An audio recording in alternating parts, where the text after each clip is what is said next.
তারাবির দোয়া মুনাজাত। তারাবির দোয়া ওই যে 4 রাকাত পর পর কি পড়ে, সুবহানাজিল মুলকে ওয়াল মালাকুতে, আমি এদুরি পারি শুধু। এরপরে কি আছে? তারাবির নামাজে কি সুন্নাত না নফল নাকি ওয়াজিব? সূরা তারাবি পড়া বেশি উত্তম নাকি খতম তারাবি পড়া উত্তম? তারাবির দোয়া মুনাজাত। তারাবির দোয়া ওই যে 4 রাকাত পর পর কি পড়ে, সুবহানাজিল মুলকে ওয়াল মালাকুতে, আমি এদুরি পারি শুধু। এরপরে কি আছে? আচ্ছা কি কি জানি আছে। তো এগুলো আসলে কোন কোরআন হাদিসে নাই, যেহেতু কোরআন হাদিসে নাই সেজন্য আমি পাই নাই। কোরআন হাদিসে থাকলে তো পাইতাম। বুঝা যাচ্ছে কথা? আমরা একসময় দেখছি যে ইয়াং পোলাপান তারাবি পড়তে যায় না। কিরে বাবা তারাবি পড়তে যাস না কেন? বলে হুজুর এখনো তারাবির দোয়া মুখস্থ হয়নি। বুঝতে পারছেন?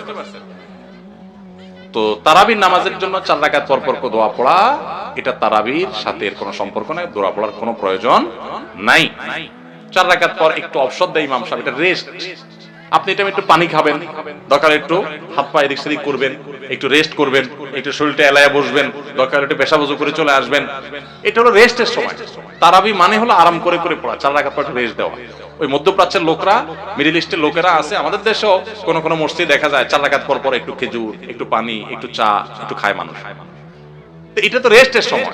আপনি রেস্ট না করে কি করতেছেন? ইমাম সাহেব এতক্ষণ পড়ছে, হাফেজ সাহেব দুমায়া টানছে, আপনি তো এতক্ষণ শুনছেন বসে, কোনো ডিউটি ছিল না। এখন 4 রাকাত পর বরং আপনি আরো ডিউটি শুরু করে দিয়েছেন, সুবহানাজিল মুলকি ওয়াল মালাকুত। তাহলে রেস্ট হলো না রেস্ট উল্টাটা হলো?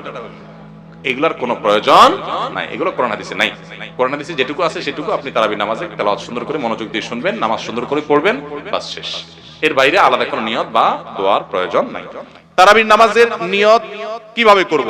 তারাবির নামাজের নিয়ত কিভাবে করবেন? কার মুখস্থ আছে তারাবির নিয়ত? নামাইতুয়ান বলেন, কার মুখস্থ আছে? একজন বলেন অন্তত। তারাবির নিয়ত কে বলতে পারবে? বলেন বলেন ভাই।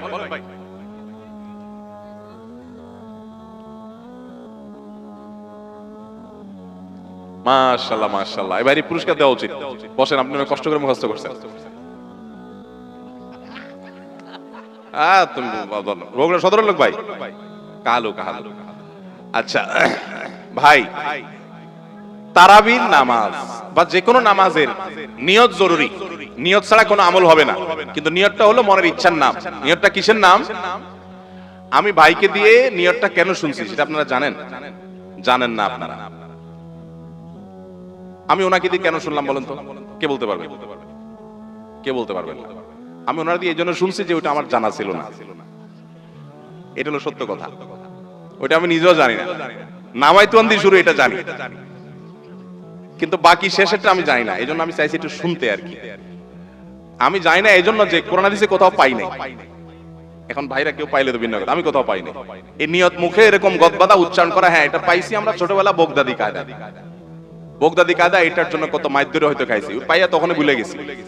এটা পরবর্তীতে করোনা দিছে যেহেতু পাই নাই, এই জন্য আর আমরা ওটা মুখস্থ করি নাই। ভাইরা আমার, নামাজের জন্য এরকম নামাইতুয়ান, এরকম গদবাদা যে দোয়া আমরা শিখেছি, এগুলোর কোনোটি কোরআন বা সুন্নাহর কোথাও আমরা নিয়ত করব মন থেকে যে আমি তারাবির নামাজ পড়ছি, বাস এটা আমার ইন্টেনশন আছে, নিয়ত আছে, মনে আছে, এটাই যথেষ্ট।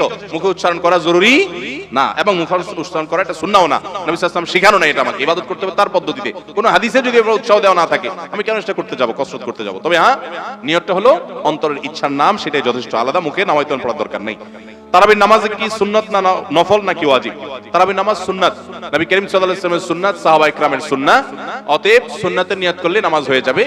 নফল শব্দের অর্থ হলো ফরজ ওয়াজিবের বাইরে এক্সট্রা, অতিরিক্ত। নফল মানে অতিরিক্ত, সেই হিসাবে নফল নিয়ত করলে আদায় হয়ে যাবে, কিন্তু এটা সুন্নাহ নামাজ। তারাবির নামাজ কিসের নামাজ? সুন্নাহ নামাজ। সূরা তারাবি পড়া বেশি উত্তম নাকি খতম তারাবি পড়া উত্তম?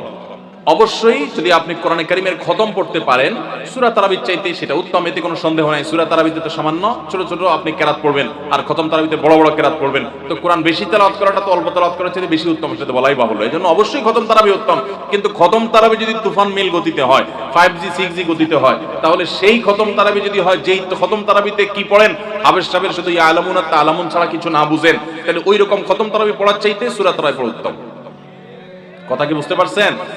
যদি হাবেশ সাহেব মাঝখানে কি পড়ে কিছুই বুঝেন না, শেষে শুধু আলামুন আর তালামুনের টান দেখে বুঝতে পারলেন যে এখন রুকুতে যাবে, তাহলে এই তারাবি পড়া আর না পড়াতে কোনো পার্থক্য নাই। অনেক জায়গাতে এরকম তারাবি পড়ে, ওই যে সোশ্যাল মিডিয়াতে কিছু কিছু ভিডিও পাওয়া যায়, হ্যাঁ, দেশের বাইরের, যে এমন গতিতে তারাবি পড়ে যে আপনি 3 আয়াত পড়তে না পড়তে তার 1 রাকাত শেষ। এগুলা তারাবির নামে তামাশা। শুধু খতম তারাবি কেন, অনেক সূরা তারাবিও এরকম আছে যে পড়ে সূরা তারাবি, সেটা আবার এরকম 5G গতিতে পড়ে। তারাবির নামে যে কত তামাশা চলে। কয়দিন আগে দেখলাম ফেসবুকে একটা পোস্টার যে ব্যবসায়ীদের জন্য বিশেষ তারাবির প্যাকেজ। কি প্যাকেজ? 7 দিনে খতমের প্যাকেজ, 5 দিনে খতমের প্যাকেজ, আর একটা 3 দিনে খতমের প্যাকেজ। একটা রেজিস্ট্রেশন ফি 1400 টাকা, আর একটা রেজিস্ট্রেশন ফি বোধহয় 2000 টাকা, আর একটা রেজিস্ট্রেশন ফি আর একটু কম টাকা। হ্যাঁ, রেজিস্ট্রেশন ফি দিয়া আবির সাহেবরা চুক্তি করে তারাবি পড়ায়। কিয়ামতের আগে যে আরো কত কিছু হবে একমাত্র আল্লাহ তাআলাই ভালো জানেন। এগুলো সব তারাবির নামে কি ভাই? তামাশা। জায়েজ না এইভাবে করা। রমজানে হারিয়ে যাওয়া এমন কিছু আমলের কথা বলুন যা অধিক ফজিলতপূর্ণ আমল, কিন্তু তা অনেকেই জানে না বা আমল করে না। 4টি আমলের কথা বলতে পারি। 4টি আমল আমরা অনেকেই গুরুত্ব দেই না, অথচ সে আমলগুলো আমাদের পুরো রমাদানকে সম্পূর্ণ সার্থক করে দিতে পারে, অর্থবহ করে দিতে পারে, রমজান সাকসেস করে দিতে পারে।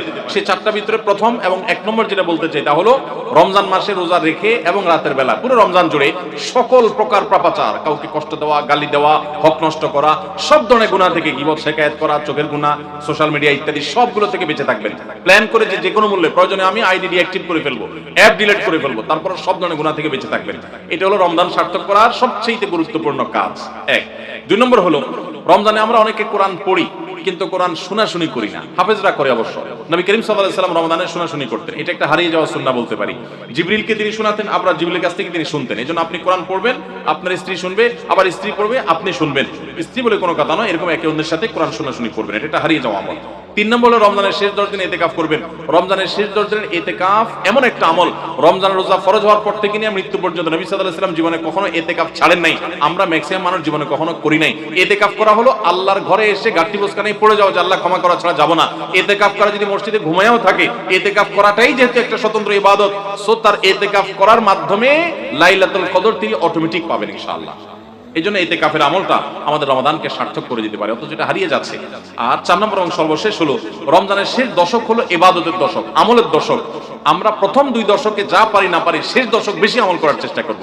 অনেকে আমরা শহর থেকে গ্রামে যাওয়ার জন্য পরিকল্পনা করতে করতে 4-5 দিন চলে যায়। অনেকে কেনাকাটার জন্য 4-5 দিন ব্যয় করে ফেলি। ঈদের প্রস্তুতির জন্য আমাদের শেষের দিনগুলো নষ্ট হয়ে যায়।